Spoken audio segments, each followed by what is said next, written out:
ഇന്നത്തെ video mini ഊട്ടിയിലേക്കാണ്. Mini Ooty പറഞ്ഞാൽ വേങ്ങര, മലപ്പുറം ജില്ലയിലെ വേങ്ങരയിൽ നിന്ന് 11 കിലോമീറ്റർ ഏകദേശം മിനി ഊട്ടിയിലേക്കുള്ള ദൂരം.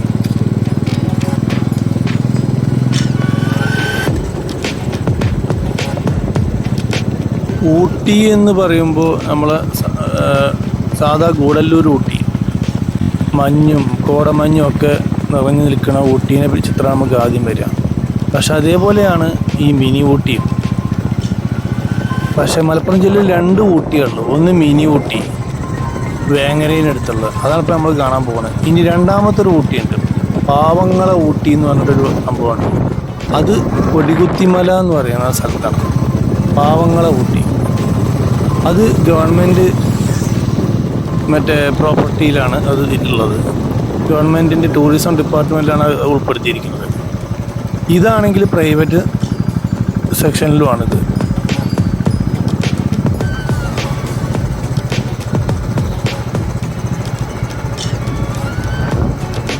കൊടികുത്തിമല എന്ന് പറഞ്ഞ പാവങ്ങളെ ഊട്ടി പാലക്കാട് പെരിന്തൽമണ്ണ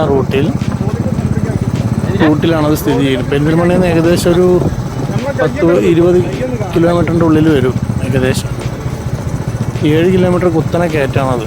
പക്ഷെ അവിടേക്ക് ഞാൻ 2008 പോയപ്പോൾ വാഹന സൗകര്യം ഉണ്ടായിരുന്നില്ല. ഇപ്പം എന്തൊക്കെയോ ഒരു മാറ്റങ്ങൾ വന്നിട്ടുണ്ടെന്ന് പറഞ്ഞു കേട്ടു. പോയിട്ടില്ല. നമുക്കിവിടെ താമസിയാതെ തന്നെ അവിടെയും അതിൻ്റെ ഒരു വീഡിയോയും കൂടി ഇതിൽ ഉൾപ്പെടുത്താൻ ശ്രമിക്കാം.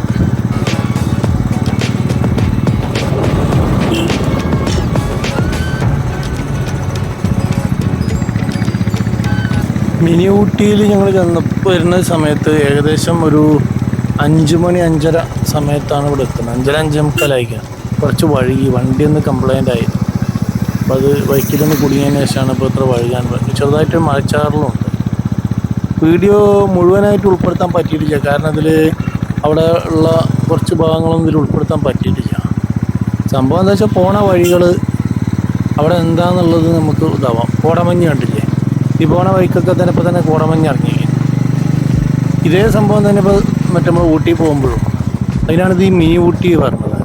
പക്ഷെ എന്തോ ഒരു ഭയങ്കര വിഷയം പറയാൻ എന്താ വെച്ചാൽ, ഈ മിനി ഊട്ടി എൻ്റെ അഭിപ്രായത്തിൽ ഇനിയൊരു 10 കൊല്ലം കഴിഞ്ഞാൽ കാണാൻ പ്രയാസമാണ്. കാരണം നശിച്ചുകൊണ്ടിരിക്കുക, മണ്ണെടുപ്പ് ഭയങ്കര, കോറികൾ തന്നെ ഒരു സംഖ്യ ഉണ്ട്. ഒരു സംഖ്യ കോറികളാണ്. പ്രകൃതി ദുരന്തം ഇതൊക്കെ ഉണ്ടായിട്ട് മനുഷ്യൻ പഠിക്കണില്ല. അത്രയ്ക്ക് പ്രകൃതിയെ ചൂഷണം ചെയ്യാണ്. ഇവിടെയൊക്കെ വീടുകളെ ഫുള്ള് വീടുകളായി. ഇതൊക്കെ സ്വകാര്യതാണെന്നാണ് പറഞ്ഞിട്ട്. ഫുള്ള് വീടുകളായി, കോറികൾ, ക്രഷർ, എല്ലാ സാധനങ്ങളുമായി. അവിടെ പോകുമ്പോൾ വാഹനങ്ങൾ അധികം ലോറികളാണ് ഇതിലധികം കാണുന്നത്. കാരണം വലിയ കരിങ്കല്ല് കൊണ്ടുപോകുന്നതും മണ്ണ് കൊണ്ടുപോകുന്നതൊക്കെ കുത്തി ഇതാക്കിയതാണ്.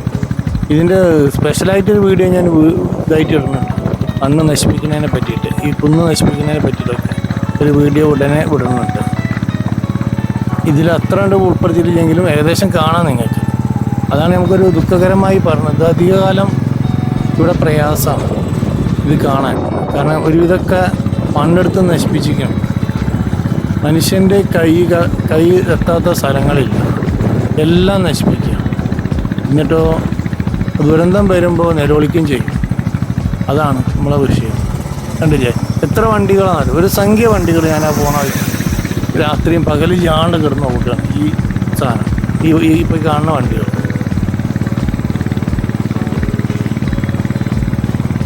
നമ്മളെ ഭരണകൂടത്തിന് കുറ്റം പറയില്ല, ഭരണകൂടത്തിന് ഇതൊന്നും നിയന്ത്രിക്കാനും പറ്റുന്നില്ല. ഇനി അതിൽ പൈസ കിട്ടുന്നുണ്ടോയെന്ന് അറിയില്ല. പഞ്ചായത്തിനൊക്കെ നല്ല ക്യാഷ് കിട്ടുന്നുണ്ടായി. പക്ഷേ ആ ഭാഗത്തെ ജനങ്ങൾക്ക് ഭാവിയിൽ ഇത് വലിയൊരു അപകടമായിട്ട് വരും. കാരണം അത്രയ്ക്ക് രസമുള്ളൊരു സ്ഥലമാണ്.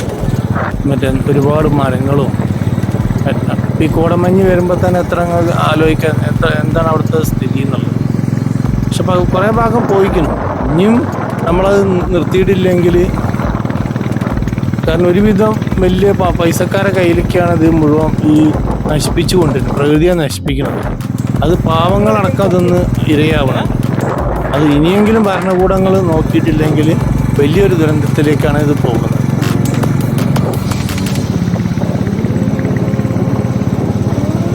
റോഡ് ഒരു പകുതി മുക്കാലും റോഡ് നല്ല റോഡാണ്. അവിടുന്ന് അങ്ങോട്ട് നല്ല കയറ്റാണ്, ഫുള്ള് കയറ്റാണ്. നല്ല റോഡാണ്, കുഴപ്പമില്ല, കുത്തനെ കയറ്റാണ്. പക്ഷേ പകുതി മുക്കാലും കഴിഞ്ഞാൽ പിന്നെ റോഡ് മോശമാണ്.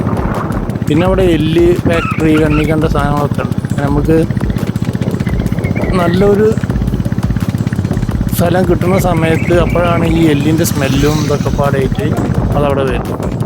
അതൊക്കെ പിന്നെയും സഹിക്കുക. അത് ആൾക്കാർ ഇല്ലാത്ത സ്ഥലത്താണ് കൊണ്ടുപോയിടുക, ഓക്കെ. പക്ഷേ പ്രകൃതിനെ നശിപ്പിക്കുന്നത് നമുക്ക് സഹിക്കാൻ പറ്റില്ല. കണ്ടില്ല, ഇതൊക്കെ ക്രഷറാണ്. അതിൻ്റെ അടിയിലൊക്കെ ക്രഷറാണ്. അത് കുന്ന് ഉച്ച പൊളിക്കുകയാണ് കംപ്ലീറ്റ്. ഒരുപാട് വിദേശികളും മറ്റേ നമ്മളെ സ്വദേശികളൊക്കെ ആയിട്ട് ഒരുപാട് പേര് വരും. തണുപ്പുണ്ട്, അതാണ് കോടമഞ്ഞ് വരുന്നുണ്ടില്ല, തണുപ്പുണ്ട്, അതുകൊണ്ടാണ്. അതാണ് സംഭവം ഏറ്റവും ആൾക്കാരെ അവിടെ ആകർഷിക്കാൻ കാരണം. പിന്നെ അവിടെ മറ്റേ റോപ്പ് വേ ഉണ്ട്, മറ്റേ ഗ്ലാസ് പാലുണ്ട്, അങ്ങനെ ഒരുപാട് കാര്യങ്ങളുണ്ട്. നല്ലൊരു സൈലൻറ്റ് പ്ലേസാണത്. സൈലൻ്റ് ആയിട്ടുള്ളൊരു പ്ലേസാണ്. ഞങ്ങൾ കുറച്ച് നേരം ഈ വീഡിയോയ്ക്ക് വേണ്ടി പോയി ചിലവഴിച്ചിട്ടുള്ളെങ്കിലും എനിക്കത് ഇഷ്ടപ്പെട്ടു. പക്ഷെ അത് ഒന്നും കൂടി പോകുന്നുണ്ട് അവിടെ. എന്താ വെച്ചാൽ വീഡിയോസ് കൂടുതൽ എടുക്കാൻ വേണ്ടിയിട്ട്. കാരണം ആ മണ്ണെടുപ്പിൻ്റെ കാര്യങ്ങളെ പറ്റി പ്രത്യേകിച്ചൊരു വീഡിയോ ഉൾപ്പെടുത്തുന്നുണ്ട്. കോറികളെ മാത്രമായിട്ട് അത്രയും നശിപ്പിച്ചിരിക്കും. നിങ്ങൾ കാണുമ്പോൾ അറിയാം, ഈ വീഡിയോ ഈ ഓടിക്കുന്ന സമയത്ത് തന്നെ നിങ്ങൾക്കറിയാം എത്രത്തോളം അവിടെ തമർത്തുന്നുണ്ട്. വികസനമൊക്കെ വേണം. പക്ഷേ വികസനം എന്ന് പറഞ്ഞാൽ മറ്റേ പ്രകൃതിയെ ദ്രോഹിച്ചുകൊണ്ടാകും ഏത് വികസനം. താഴെയൊക്കെ ഒരുപാട് വീടുകളുണ്ട്. വീടുകളില്ലാത്ത സ്ഥലങ്ങളൊന്നും ചിലപ്പോൾ വീടുകളൊക്കെ ആയി. ഏറ്റവും മുകളിൽ മാത്രമേ കുറച്ച് വീടുകൾ കുറവുള്ളൂ. പക്ഷേ ഇത്രയും ദ്രോഹിച്ചിട്ട് എത്ര കോറികൾ എന്നുള്ളത് ഞാൻ 8 എണ്ണിയിട്ടുണ്ട്. പക്ഷെ അവിടെ ആളോട് ചോദിച്ചപ്പോൾ കോറികൾ അതിലും കൂടുതലുണ്ടെന്നാണ് പറഞ്ഞത്.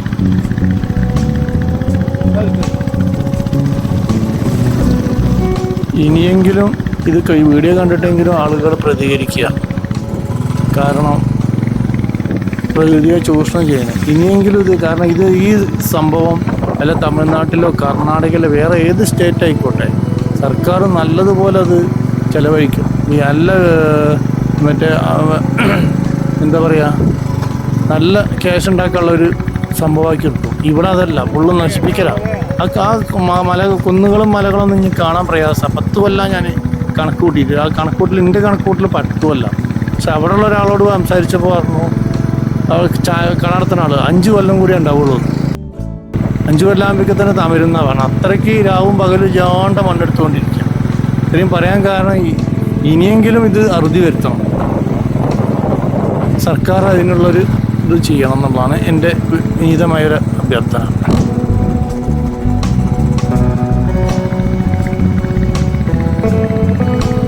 ഒരുപാട് ജീവജാലങ്ങൾ, പക്ഷിമൃഗാദികളുടെ ഒക്കെ ഒരു വാസസ്ഥലം കൂടിയാണത്. അതൊക്കെയാണ് ഇപ്പോൾ ഇല്ലാണ്ടാവാൻ പോകുന്നത്. മനുഷ്യന്മാരുടെ ഈ കടന്നുകയറ്റവും കണ്ടില്ലേ, കോടമഞ്ഞ് വരുന്ന കണ്ടില്ലേ, എന്താണ്ടാവും കണ്ടില്ലേ. 5:15 സമയമാണ് ഇപ്പോൾ. ഈ സമയത്താണ് ഇപ്പോൾ കോടമഞ്ഞ് വരുന്നത്. നല്ല തണുപ്പുമുണ്ട് ആ സമയത്ത്. ചില സമയത്ത് റോഡ് കാണില്ല എന്നാണ് പറഞ്ഞത്. തിരിച്ചു വരുമ്പോൾ ചിലപ്പോൾ റോഡിലൊക്കെ നിറച്ച് കോടമഞ്ഞാവുന്നതാണ് അവിടുത്തെ ആളുകൾ. അപ്പോൾ അത് നമുക്ക് എന്തെങ്കിലും നിലനിർത്തണം. അതൊരു ക്രഷറിലേക്കുള്ള വഴിയാണ്. ആ കാണുന്ന മലയിലൊക്കെ തുരന്നിരുന്നുണ്ട്. ക്രഷർ കണ്ടില്ലേ, ഇങ്ങനെ ഒരുപാടെണ്ണുണ്ട്. ഇതിൻ്റെ വീഡിയോ ആണ് ഞാൻ പറഞ്ഞത്, സെപ്പറേറ്റ് ആയിട്ട് വരാം. ആ മല കണ്ടില്ലേ, ഫുള്ള് തുരന്നിരിക്കും. അങ്ങനെ ഈ 2 സൈഡിലുള്ളൊക്കെ തമർന്നു പോയിരിക്കും. ഇത് തമരുമ്പോഴാണ് ഈ മണ്ണിടിച്ചിലും മറ്റേ ഉരുൾപൊട്ടലൊക്കെ വരുന്നത് കൂടുതൽ. ഇനിയുള്ള ദിവസങ്ങളിലൊക്കെ കാലങ്ങളിലൊക്കെ കാലാവസ്ഥ വ്യതിയാനങ്ങൾ വന്നിരിക്കുന്നു. അപ്പം ഇനി എന്താവുക എന്നുള്ളതൊന്നും പറയാൻ വയ്യ. ഇതുവരെയുള്ള മാതിരി അല്ല ഇനി ഉണ്ടാവുക. എല്ലാറ്റിനും മാറ്റങ്ങൾ വന്നു. അന്തരീക്ഷ ഇതിനൊക്കെ മാറ്റങ്ങൾ വന്നിരിക്കുന്നു. അപ്പോൾ ഈ ഒരു ഇതും കൂടി ആയിക്കഴിഞ്ഞാൽ ഇതെന്താ ഇത് അപ്പൊക്കെയുള്ള ലാഭത്തിന് വേണ്ടിയിട്ടാണ് ഇവർ ഇതൊക്കെ തമർത്തുന്നത്. ഞാൻ ഈ വീഡിയോയിൽ ഏറ്റവും കൂടുതൽ പറഞ്ഞത് ഈ മണ്ണെടുപ്പിൻ്റെ കാര്യങ്ങൾ തന്നെ, പാറ പൊട്ടിക്കലും ഒക്കെ തന്നെ. ഇവിടുന്ന് അങ്ങോട്ട് റോഡ് മോശമാണ്. ഇതുവരെ നല്ല റോഡാണ്. ഇവിടുന്ന് അങ്ങോട്ട് പിന്നെ ഒറ്റ മോശമായിട്ട് വരും. കുറച്ച് ഭാഗമുള്ളൂ കേട്ടോ. ഒരു 2 കിലോമീറ്റർ മറ്റേ മോശമായിട്ട് വരും. കുണ്ടും കൂടി അത് വെള്ളം മഴയുടെ വിഷയം കൊണ്ടായിരിക്കാം. ഇത് അടുത്തൊരു ഫാക്ടറി.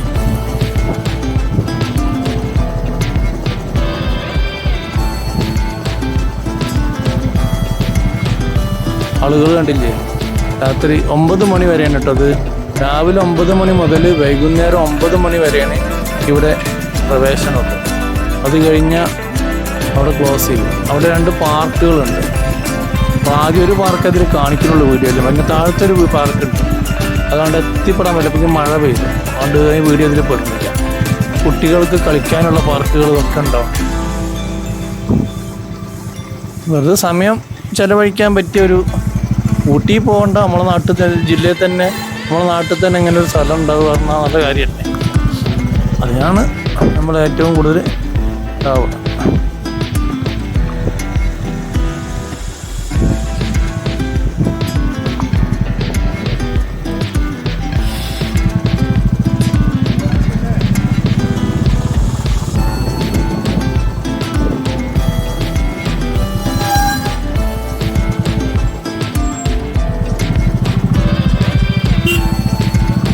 ഇതെന്താ സംഭവം എന്ന് നമുക്കറിയില്ല. പള്ളിയാണോ അത് വേറെന്തെങ്കിലും പരിപാടിയാണോ എന്നുള്ള, മദ്രസാൻ്റെ പരിപാടിയാണോ എന്നുള്ളത് അറിയില്ല. എന്തായാലും എൻ്റെ മുകളിലാണ്. കൂടുതൽ സെർച്ച് ചെയ്യാൻ പറ്റിയിട്ടില്ല. കാരണം പെട്ടെന്നിട്ട പ്ലാനിലാണ് ഇത് എടുക്കുന്നത്. നേരം വൈകി ഇവിടെ എത്തിയപ്പോൾ തന്നെ അവിടെ കുറേ ആളുകളുണ്ട്. ഇനി നമ്മൾ ചെന്ന് കഴിഞ്ഞാൽ നേരിട്ട് ഇതൊക്കെ കഴിഞ്ഞ് നേരിട്ട് ചെന്ന് കഴിഞ്ഞാൽ ഇവിടെ ചായക്കട, ഐസ്ക്രീമിൻ്റെ കടകൾ, അങ്ങനെ കുറച്ച് കാര്യങ്ങൾ മാത്രം. പിന്നെ ടവറുണ്ട്. ഇവിടുന്ന് അങ്ങോട്ട് കുറച്ചും കൂടി മോശമാണ് സ്ഥലം, കണ്ടില്ലേ? ഇവിടുന്ന് അങ്ങോട്ട് ഒരു 1 കിലോമീറ്റർ കുറച്ചും കൂടി മോശമായിട്ടാണ്. ഇത് വെള്ളം വന്നിട്ട് ആകെ ഇല്ല. ഇവിടുന്ന് അങ്ങനെ സ്മെല്ല് വരുന്നത് ഞാൻ പറഞ്ഞില്ല. അവിടെ എന്തോ വണ്ടി പോകണിട്ടില്ലേ, എല്ല് ഫാക്ടറി എന്തോ ഉണ്ട്. ഇവിടെ ഭയങ്കര സ്മെല്ലാണ്. പിന്നെയാണ് പറഞ്ഞത് അവിടെ എല്ലിൻ്റെ സംസ്കരണ യൂണിറ്റ് ഉണ്ട്, എന്തോ ഉണ്ട്. ഇതൊക്കെ സ്വകാര്യ വ്യക്തികളുടെ കേട്ടോ. ഈ പരിപാടികളൊക്കെ സ്വകാര്യ വ്യക്തികളുടെയാണ്, നമ്മളെ ഗവൺമെൻറ്റിൻ്റെ അല്ല തോന്നുന്നു എന്നാണ് അവിടുന്ന് പറഞ്ഞു കേട്ടത്. ഞാൻ ചോദിച്ചപ്പോൾ സ്വകാര്യ വ്യക്തികളുടെയാണ് ഒക്കെ. ആ പാലത്തിൽ കയറാൻ, അതായത്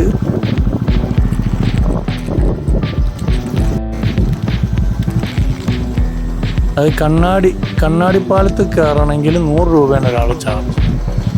പാർക്ക് കുട്ടികൾക്കുള്ള പാർക്കുകളാണ്. കുറച്ച് ആൾക്കാർ വന്നിരിക്കുന്നു. അവിടെ നിന്ന് അങ്ങോട്ട് നല്ല വ്യൂ ആണ്, അതാ രസം. പിന്നെ വേറൊന്നും എടുത്ത് പറയാനുള്ളത് എന്താ വെച്ചാൽ, ഈ ചെയ്തൊന്നും ഇപ്പോൾ എൻ്റെ കാഴ്ചപ്പാടിൽ ഇതൊന്നും സുരക്ഷിതം ഇല്ലാണ്ട് ഉണ്ടാക്കിയതാണ്. ഒരു സുരക്ഷിതവും ഇല്ല ഇതിനൊന്നും. അവിടെ വണ്ടി ഇടുന്നിടത്ത്, ബൈക്ക് ഇടുന്നിടത്തൊന്നും ഒരു കമ്പിവേരി ഒന്നും കെട്ടിയിട്ടില്ല, കണ്ടില്ലേ? നേരെ അടിക്കാണ്ട് പോകും.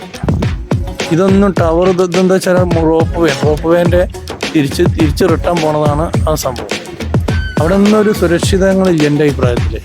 ഒരു സുരക്ഷിതമായ രീതിയിലല്ല ഇതൊന്നും ചെയ്യുന്നത്. ഇതൊന്നും നമ്മൾ അധികാരികൾ കണ്ടിട്ടില്ലേ ഒരു ഡൗട്ട്. നല്ല വ്യൂ ആണ്, അതാണ് ഏറ്റവും രസം. ഇവിടുത്തെ വ്യൂ ആണ് ഒന്നാമത്തെ. ദൂരേക്കുള്ള വ്യൂ അത് ഭയങ്കര രസം. അത് വയനാട് ഒരുപാട് ദുരന്തം ഉണ്ടായിട്ട് ഒരുവിധം കോറികളൊക്കെ നിർത്തിയിരുന്നു. പക്ഷെ ഇവിടെ മാത്രം വീണ്ടും തുടങ്ങിക്കണേ.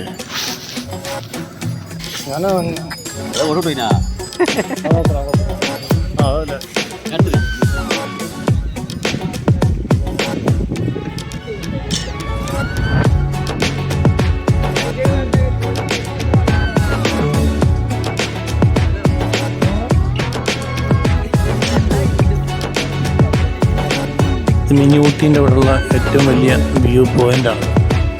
ദൂരേക്ക് നല്ല ഫോക്കസ് ചെയ്തിട്ടുള്ളതാണ്. ആ പാർക്ക് ഇരിക്കുന്നത് ഒരു പാറേൻ്റെ മുകളിലാണ്. അതുകൊണ്ടാണ് ഞാൻ പറഞ്ഞത് സുരക്ഷിതമില്ല എന്നുള്ളത്. ഇതൊന്നും അധികാരികൾ ഇതൊക്കെ എന്തെങ്കിലും അപകടം പറ്റുമ്പോഴാണ് ഇതേമാതിരി പ്രശ്നങ്ങൾ വരിക. ഇപ്പോൾ താനൊരു ബോട്ട് ദുരന്തം ഉണ്ടായില്ല, അതേമാതിരി എന്തെങ്കിലുമൊക്കെ പ്രശ്നങ്ങൾ വരുമ്പോഴാവും ഇത് നമുക്ക് ചിന്തിക്കുക. കണ്ടില്ലേ? ഇതാണ് പാർക്ക്, കുട്ടികളെ പാർക്ക് കേട്ടോ. പിന്നെ അവിടെ നിന്നാണ് റോപ്പ് വേന്ന് അങ്ങോട്ട് പോയിട്ട് തിരിച്ചിങ്ങോട്ട് വരിക. റൗണ്ട് ചെയ്തിട്ട് കമ്പി മാറ്റിയിട്ടാണ് വരിക. ഇതൊന്നൊരു സുരക്ഷിതമല്ല എന്നാണ് ഇത് ഞാൻ പറഞ്ഞ മാത്രമല്ല അവിടെ ഉള്ള ആളുകൾ തന്നെ പറയുന്നത്. പിന്നെ കാണാനാണ് പാലം, നമ്മൾ നേരെ ഗ്ലാസ് പാലം. ഇതിന് വലുതാണ് ഇതിൻ്റെ താഴെ ഉള്ളത് ഒരു പാർക്ക്. ഇതിൽ ഉൾപ്പെടുത്താൻ പറ്റിയിട്ടില്ല. അടുത്ത വീഡിയോയിൽ നമുക്ക് പറ്റുകയാണെങ്കിൽ ഉൾപ്പെടുത്താൻ നോക്കാം. വീഡിയോ ഇഷ്ടപ്പെടുകയാണെങ്കിൽ ലൈക്ക് ചെയ്യുക, ഷെയർ ചെയ്യുക, സബ്സ്ക്രൈബ് ചെയ്യുക. അപ്പോൾ നമുക്ക് അടുത്ത വീഡിയോ ആയിട്ട് പിന്നെ കാണാം കേട്ടോ.